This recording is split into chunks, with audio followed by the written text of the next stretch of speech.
the great conservative movement of America and of our time. A brush fire of freedom that's being lit all over this country. We, as an irate, tireless American populace, will overcome the few radical leftists that control the levers of power today.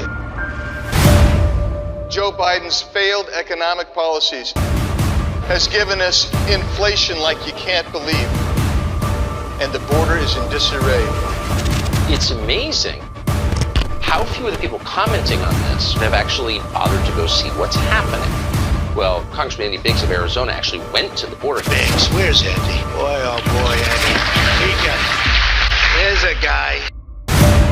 He's tough.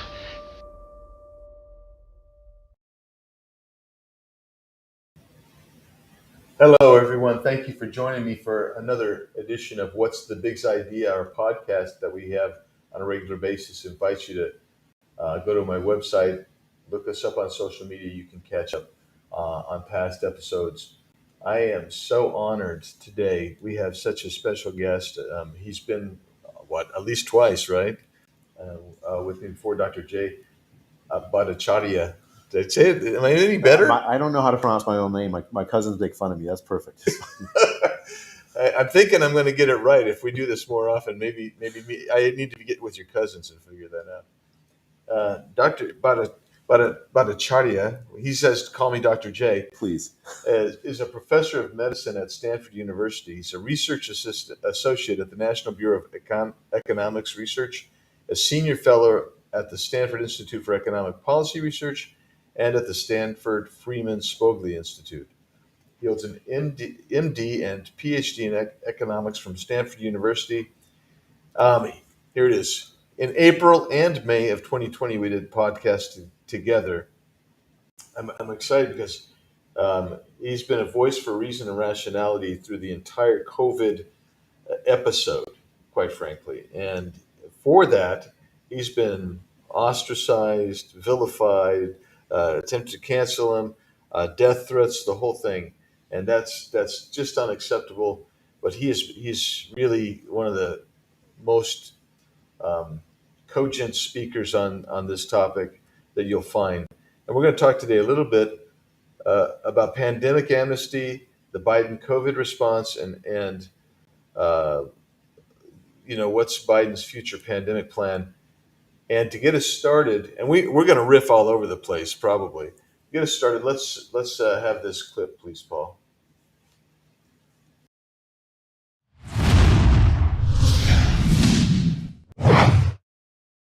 Right now in the United States, people should not be walking around with masks. A dispute over a mask led to a woman being tased by a cop at a middle school game. It was a tense first day of class. Police were called on campus. The entire school went into lockdown, and all because 2 students refused to wear a mask. Suggesting we declare a pandemic amnesty. Quote, we need to forgive one another for what we did and said when we were in the dark about COVID. We changed our whole culture and of America that'll be a generation or more to overcome.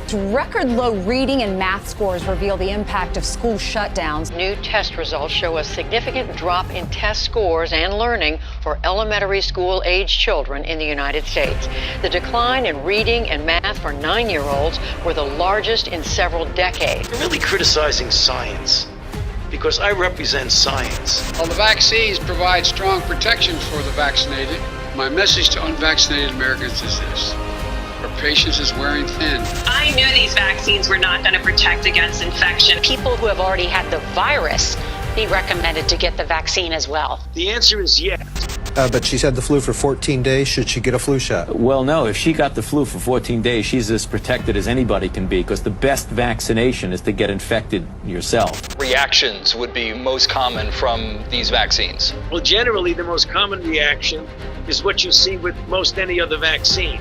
A sore arm, a little bit aches, you might feel a little bit fatigued and down. A small percentage of the people might get a fever. It has turned out to be more of a serious issue than previously thought. We're talking about myocarditis happening to some young people after getting the coronavirus vaccine.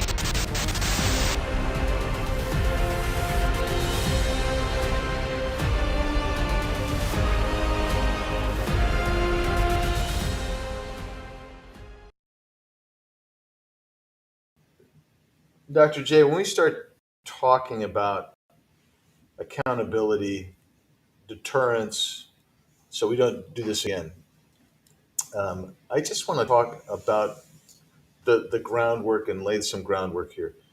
What did we know about masks? What did we know about children? What did we know about the elderly just right from the start? So on masks, there were a dozen randomized trials and other fantastic studies done before the pandemic on whether masks in the general population can actually control the spread of the flu. Flu is a highly infectious respiratory virus spread in many ways similar to COVID, and the results were basically negative. They couldn't control. This is why, for instance, early in the pandemic, people said, "Don't wear a mask. You don't need to wear masks," because the evidence before the pandemic suggested strongly that they weren't going to be useful. That we knew that from the beginning. Children. On children, we learned early on in the pandemic from studies out of Iceland, from the Swedish experience, where they opened schools in spring of 2020 with no masks, no social distancing, all kids under the age of 15. And they found that there were, I think, no child deaths that spring at all from COVID, and that the teachers actually had COVID rates that were lower than the rest of the population that was working. So kids weren't transmitting the disease. I'm sure it happens, but it was relatively rare. Okay. What happened? The kids reflected community spread. They didn't drive community spread. And on the basis of that evidence, both the Icelandic evidence and Swedish evidence and other sources of evidence, European countries decided, for the most part, with some exceptions, to keep schools open. And then we also knew something about the elderly and the most vulnerable in our society. So from the very earliest stage of the pandemic, you could look at the data coming out of China, you could look at the data coming out of Italy, or that Diamond Princess cruise ship where Right. the disease took hold originally, and you could see it was older people that were dying. It was 1,000-fold difference or more in the risk of severe disease from oldest to youngest. Very, very few young people were dying from this. Compared to other risks that they faced, for instance, from school closures, the risk from disease itself was actually minuscule. So we knew early on that it was the older people that we should have been focusing on trying to protect. We knew early on that mask mandates and other things like that weren't particularly effective in controlling the spread of disease like this. All this we knew almost immediately. And so we knew that scientifically it wasn't a visceral response. We could say these are things we knew because the data was there, science was there. Yes. And can we say that the public health officials ignored, distorted, misread? How would you characterize that? I mean, initially, actually, it looked like a reasonable public health response. If you look at February 2020, you see Tony Fauci saying things that were completely reasonable. Masks don't work for stopping the spread of a disease like this. In the general population, that we don't panic. You look at the early days of the pandemic, and the public health response seemed much more rational. Yeah. It's really in March of 2020 that they flipped on a dime and went toward these lockdown policies, the incredibly destructive lockdown policies that we experienced. So the lockdown policies themselves, had there ever been, with regard to a flu epidemic or some other public health crisis, where you would say, let's lock people down, lock them away, and it's going to make things okay? You can go back in history and see some occasional, very, very temporary closures of schools or something. I think during polio, for instance, they did that. But you will not find anywhere in modern history an example of locking down large numbers of healthy people for extended periods of time as a way to control the respiratory viral pandemic. It is utterly unprecedented and not consistent with, I think, what standard pandemic planning would have suggested in say February 2020. So we knew early on who was the most vulnerable. We also knew about kids, and we also knew about masks. There's also history. I mean, a long history of these types of infections and how we've treated successfully or failed and can cure that. So I guess we get to this point. I want to say late spring, early summer, where it says, okay, we're going to have 2 weeks where we basically shut the country down I remember it was to flatten the curve, right? And then, but it never really went away. That all that lockdown and that those government policies. And what was the impact, say, on social and mental health, and for children with educationally, cognitively, and drug use, etc.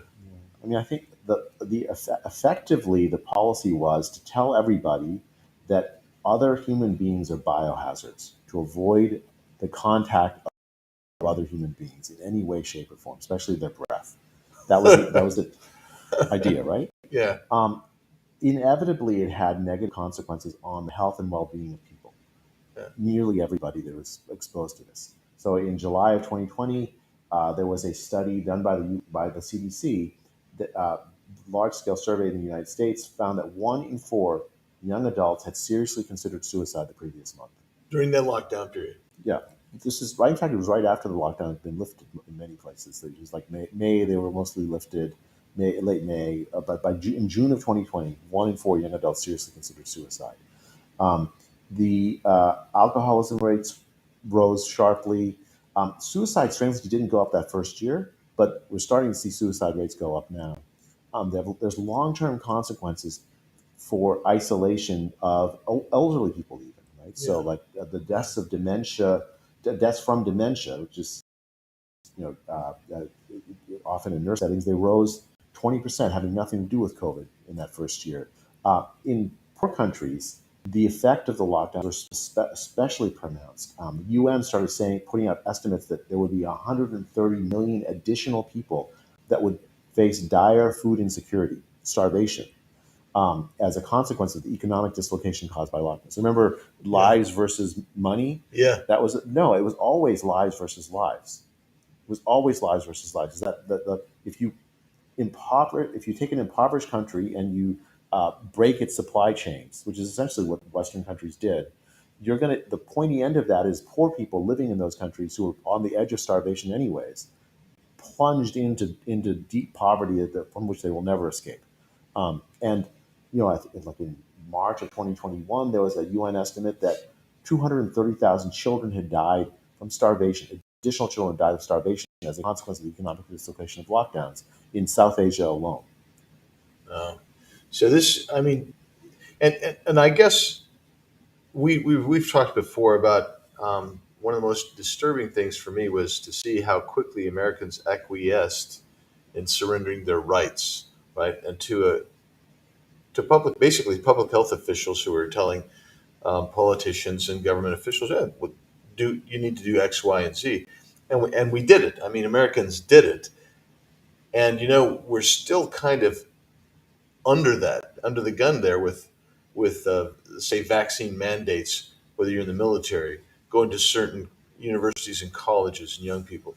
How does that provide a generational impact for our nation? Well, let's take school closures alone. Right? Yeah. So the spring school closures, there was a literature before the pandemic, scientific literature before the pandemic about how beneficial school is to kids, not just in terms of like jobs and things, but in terms of like their health for the rest of their life. Even short interruptions in schooling of kids can lead to long-term negative consequences for them in terms of their health, including shorter, poorer lives. One estimate published in the Journal of the American Medical Association of Pediatrics found that something like just that spring closure alone would lead to 5.5 million lost life years for children. Why? Because if you're less well educated, you're going to live a poorer, shorter life. That's what we consigned our children to. That video we showed with the learning loss, that is devastating, right? What that means is that this generation of kids as a result of these pandemic policies, will suffer for the rest of their lives.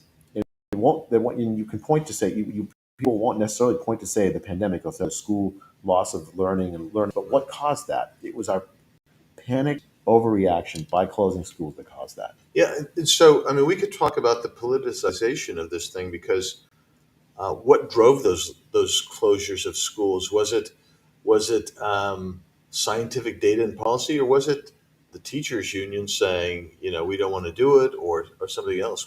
Where's your Yeah, thoughts on that? I think the scientific evidence pointed very clearly to opening schools. So I testified as an expert in a case in Florida in the early fall 2020, where the Governor DeSantis had decided to open the schools, again following the European model and the evidence out of Sweden. And he was sued by the Florida teachers unions to try to close the schools. The teachers union played a very strong, in the United States, played a strong and unfortunate role in enforcing school closures throughout the pandemic, against what the scientific evidence was saying, against what our European colleagues and in other developed countries were doing. They protected the rights of children much better than the United States did. And there's this, like, the other thing about it is there's this deep divide, both blue and red. The blue states tended to close schools for longer, but also, even more heartbreaking, is rich and poor. Richer Right. parents could afford to replace closed schools with tutors, with pods, with maybe go to private schools, whereas poorer parents had no such option. You essentially, in some cases, had to make a decision between if you're a single mom, you are you go to work and you leave your 7-year-old at home alone with Zoom school, or you quit your job. Yeah. I mean, these are the kind of decisions public health force people to make when they close. Well, and that it's intriguing.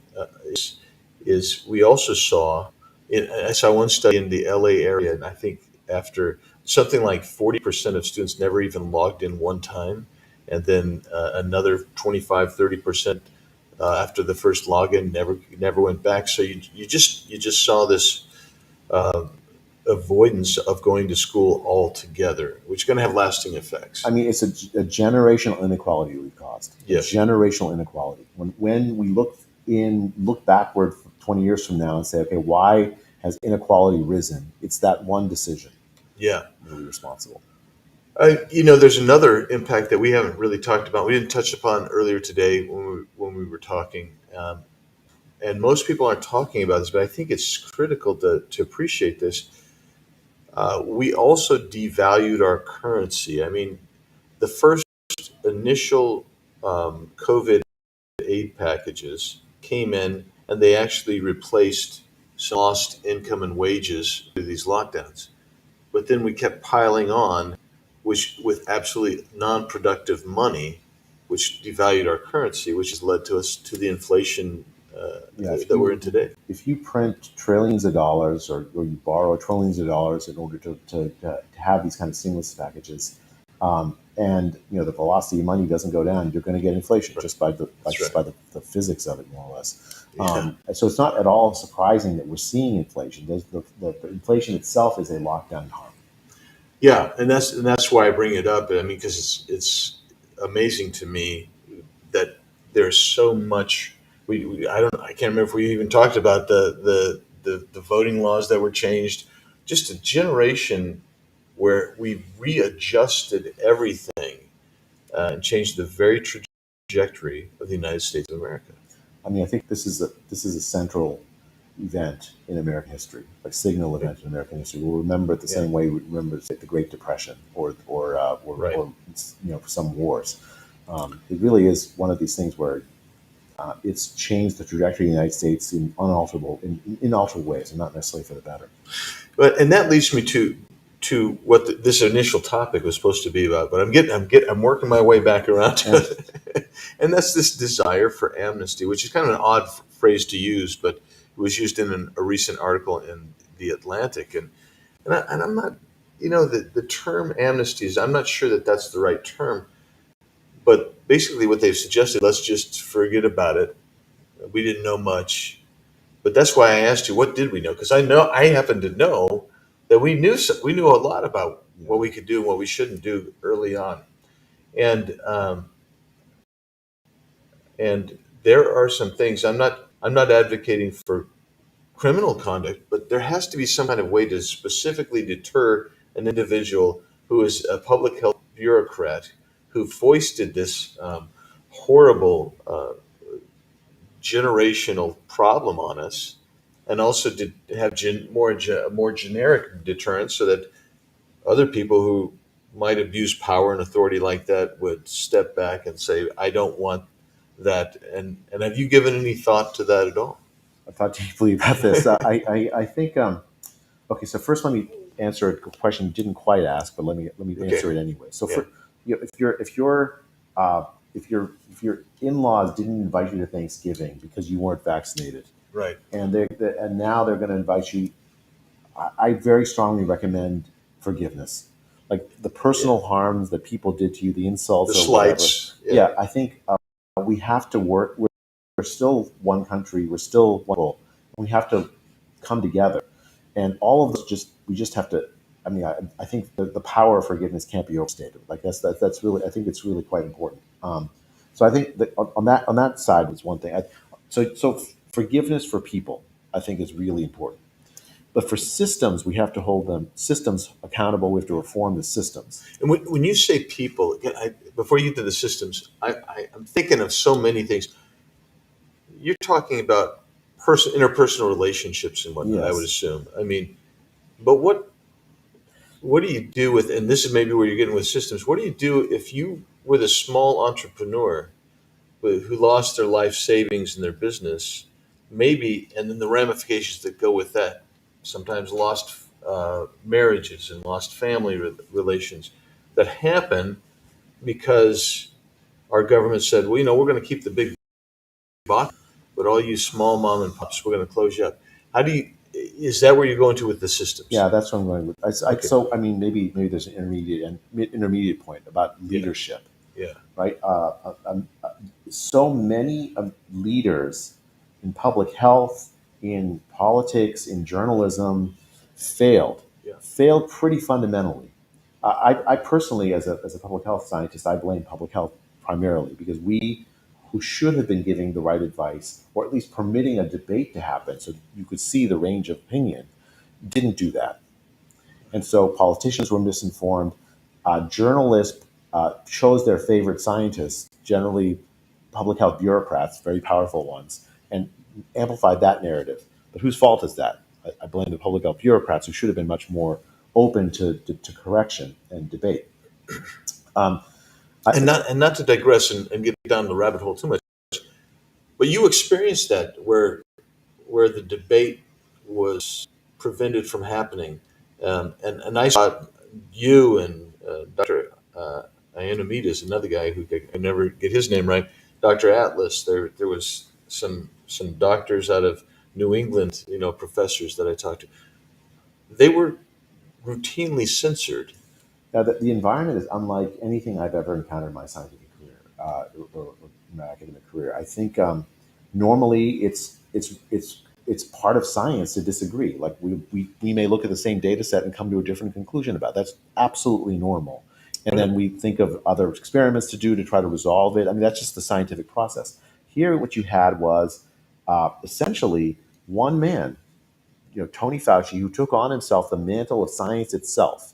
Yes, he did. He said, if you question me, you're not simply criticizing a man; you were questioning science and stuff. Well, I mean, like, who made him the high pope of science? Right? There is no high pope. You don't have a high scientific clerisy that can excommunicate scientists who disagree about whatever the topic is from on high. At least I thought we didn't until the pandemic.